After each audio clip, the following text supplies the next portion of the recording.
Hey, good morning, good afternoon, my wonderful people. And I came on today because I had some things that I really want to talk about today. I had some things that was on my mind, and I felt like I needed to discuss it because I see where I was, and I can see where I am now. And I just wanted to tell you a story about a friend of mine who was persistent and helping me to get to God, to find Jesus' love. All my life, I've been around church. I've been in the church. I've been around the church, but I never understood. There was times where I really used to question God. I used to question God about a lot of things. When I used to go through things in relationships, I used to question God. But anyway, I thought I was this cool guy, and I thought that God, when I did things, God didn't see me, but He seen me. So anyway, one back in I'm gonna say about 12 to 15 years ago. I don't know exact time. I had got this job at L'Oreal. It was a temp job, and when I went to the job, I met a friend. I met this guy. His name is Richard. Oh man, Richard was a really good dude. Me and Richard worked together, and we worked together every night. And as time went on, I think Richard started giving me a ride back and forth to work. So I would be in the car with him. Richard is Hispanic. He's Puerto Rican. So, Richard every day, Richard would listen to his gospel music, but his gospel music was always in Spanish, so I never understood it. And he always talked to me about God, but I never really, I listened, but I don't think I tried to hear him because I wasn't ready. And I remember Richard, I remember I had to meet Richard at the church sometime when, we was going to work. I remember I remember Richard having a fiance, and, him and his fiance, and the thing was crazy. It was weird to me because, he had this fiance, and him and his fiance, they didn't have sex. And I thought it was just crazy that how are you not having sex? I thought it was just crazy. And he used to tell me like, yo, it's not time. And so over the years, we worked at L'Oreal for I think about 6 months together, and then after that, me and him stayed connected. But I kind of lost contact with him. So every so often he would call. He would call, hey D, how you doing, man? How was everything? And I was like, yeah, I'm good, man. So me and him became kind of brothers from another mother, which we call each other. So as time went on. Richard used to always call, always call. I mean, he called all the time. He was like, God bless D. He always, I mean, every single time, God bless you, D. So anyway, years passed, and Richard had found another job. He had jobs prior to this job, but he found a job at this company, and he called me. He was like, hey D, man, this job they hiring, they looking for somebody that does exactly what you do. You should come out here. I would love to work with you again. I'm like, bro, you all right, man? Just like that. And he was like, what you mean? I'm like, yo, man, you gay or something, man?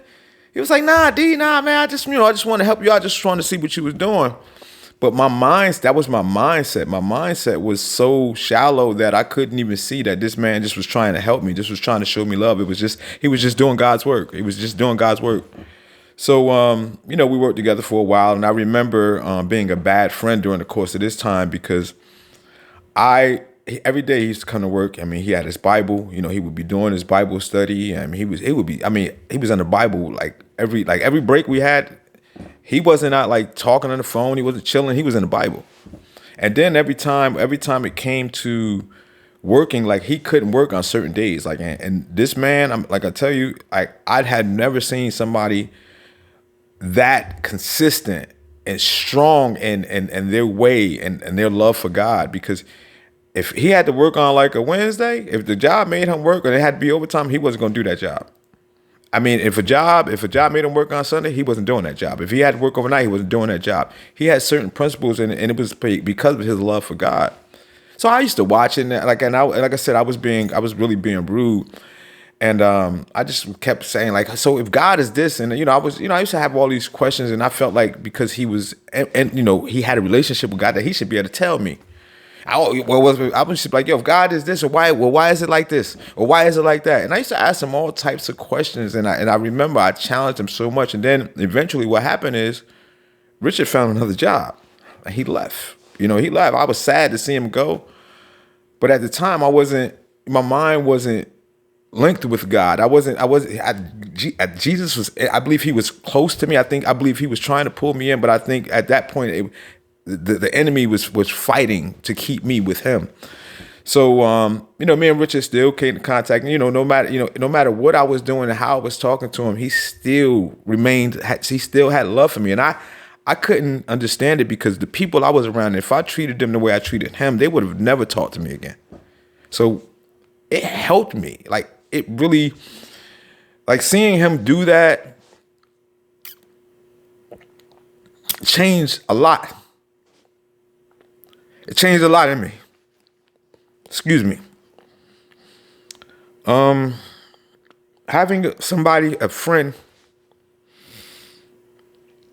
a friend that doesn't hold you accountable for being messed up to them because of their love for you and their love for God did something for me.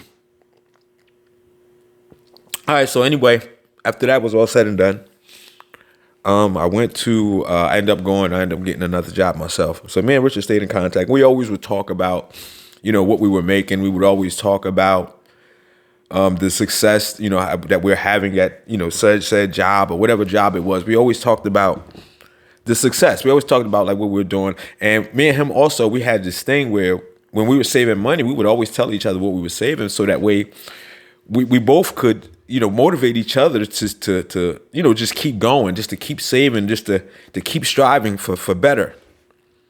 So one day I was at this job, and the job is called Apple Chem. And I was working in the back. I was doing all types of things. I was discovering all types of stuff for this job. It was a good job. And I remember just feeling in my heart like, God don't want you in the back nowhere. Like, God. And then I started reading books. I started reading. I